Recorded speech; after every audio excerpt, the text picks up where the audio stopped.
This video is based on a real police-related case, a hostage crisis that took place in a small Wyoming town and later became known by many as the Cokeville miracle.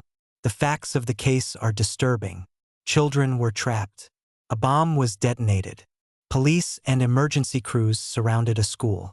But what happened afterward left investigators, parents, and survivors asking a question that cannot be answered by ordinary paperwork alone. Why did everyone inside that classroom survive? On May 16, 1986, Cokeville, Wyoming, was the kind of place where people believed children were safe. It was a small town, close-knit and quiet. A community where families knew one another and school was part of the heart of daily life. But on that Friday afternoon, everything changed. A former Cokeville town marshal named David Young returned to the elementary school with his wife, Doris. They carried weapons, a homemade bomb, and a bizarre plan that they believed would make them rich and lead them into what Young called a new world. The historical record states that David and Doris Young forced children, teachers, staff, and visitors into one first-grade classroom. In all, 154 people were held hostage. Many of them were very young children. The room was far too small for that many people, and in the middle of it was a grocery cart containing a homemade gasoline bomb. For hours, teachers tried to keep children calm. They read stories. They helped students sit together. They tried to make a terrifying situation feel survivable. But inside that classroom, something else was happening too. Children and teachers began to pray. Some prayed silently. Some gathered in small groups. Some were scared and did not know what to say, but still reached out to God in the only way they knew how. Later, survivors would say that the prayers in that room mattered. They would say that comfort came into the room before the fire did. Shortly after 4 p.m., the bomb detonated.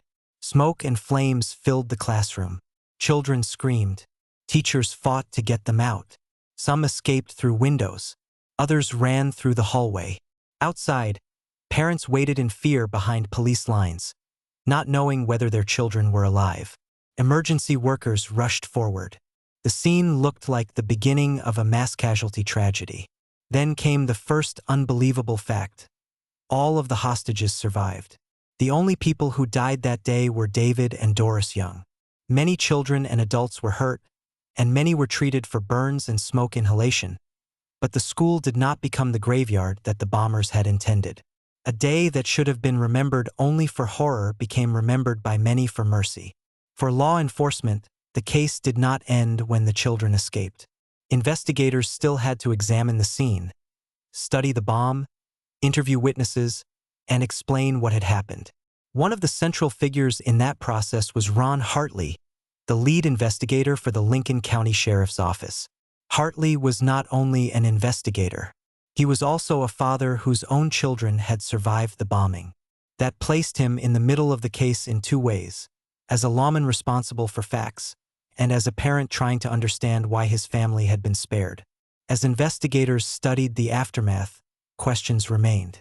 Why had the blast not caused more destruction? Why had the shrapnel not killed children in that crowded room? Why had the bomb not functioned with the deadly force that it appeared designed to produce? Different sources describe bomb technicians and investigators as being astonished by the physical result. Some called it luck. Others called it impossible. Some, including people who were not especially religious, used the word miracle. But the deeper mystery came later, when children began telling their parents what they remembered. Some said they had seen figures dressed in white. Some described people who comforted them. Some said angels had stood near the bomb or helped direct them away from danger. These were not adult theologians trying to build a doctrine. These were children describing what they believed they had seen during the most frightening moments of their lives. One of the most powerful reported accounts involved Ron Hartley's own child.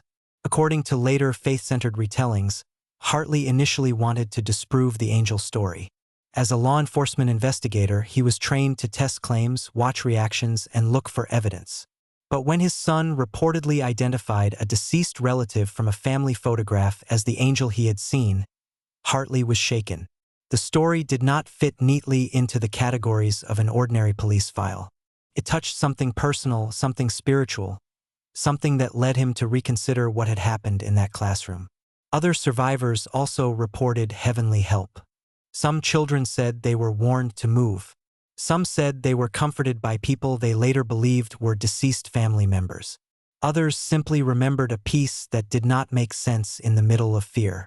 Whether a viewer approaches these accounts through faith, skepticism, psychology, or history, the testimony became part of how Cokeville remembered the event. The official facts told one story: a school bombing, a hostage crisis, a criminal act, and a rescue. The survivors' memories told another: prayer, protection, angels, and God's mercy. The Cokeville case is not easy to talk about. It involved children. It involved violence. It involved real injuries and lasting trauma. Faith does not erase that pain. But for many people connected to the story, faith gave meaning to what remained. They did not say the day was good. They said God was present in the middle of evil. They did not say fear was imaginary. They said fear was answered by something stronger. That is why this case continues to be discussed decades later. It is not only because of the crime. It is because of the question that followed the crime. How did so many survive? Why did a room full of children make it out alive? And why did so many later describe help that seemed to come from beyond the visible world? For a channel like FaithTalk Revival, the heart of the story is not sensationalism. It is testimony. It is a reminder that some people find the Lord not in perfect circumstances, but in the hour when everything appears lost. It is a reminder that prayer can rise from a classroom floor, from a frightened child, from a teacher trying to stay calm, from a parent behind a police line, and from an investigator staring at evidence that does not seem to add up. The Cokeville story does not ask us to ignore facts.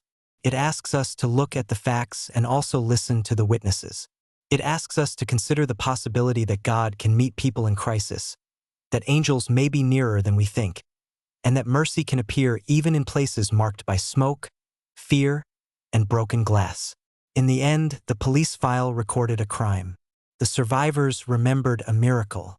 And for many who heard their stories, Cokeville became more than the name of a small Wyoming town. It became a testimony that even when darkness enters a room, the light of God can still be there. If the story moved you, take a moment to reflect on the people who survived, the teachers who protected children, the emergency workers who responded, and the families who carried this memory for the rest of their lives. And if you believe in prayer, let this story be a reminder.